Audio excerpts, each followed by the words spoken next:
La connaissance est une offrande. C'est la connaissance qui est offrande, qui peut être authentique.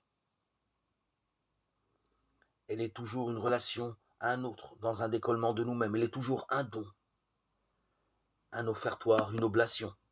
C'est pourquoi d'ailleurs, Patmore, le grand poète, a dit « Toute connaissance digne de ce nom est une connaissance nuptiale », c'est-à-dire un échange, un dialogue, une réciprocité. S'il fallait rappeler cette expérience de la connaissance naissance, c'est parce qu'il est essentiel, quand nous parlons de notre Dieu, quand nous disons que le Fils est né du Père avant tous les siècles, il est nécessaire de mettre sous ces mots une naissance spirituelle, une naissance justement qui est une connaissance. Les musulmans et le Coran d'abord n'est pas compris parce que nous les exprimons si mal, que nous comprenons nous-mêmes si mal qu'ils ne pouvaient pas comprendre. Le Coran dit « Dieu n'engendre pas et n'est pas engendré ». Il n'est pas engendré parce que le Coran pense à une naissance matérielle.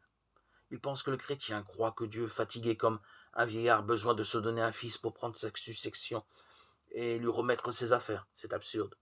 En Dieu, la naissance, c'est la connaissance. La connaissance en Dieu qui ne peut être comme en nous, mais en lui, à un degré infini. Une naissance dans l'autre, et de l'autre, et pour l'autre.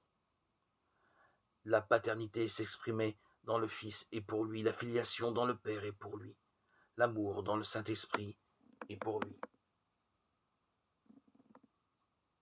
Tout cela est infiniment spirituel, délicat, subtil, et il faut faire attention à notre langage. Je n'aime pas qu'on dise Dieu a un fils. Ce n'est pas faux si on comprend bien, mais il faut dire Dieu est fils, comme Dieu est Père, comme Dieu est Saint-Esprit.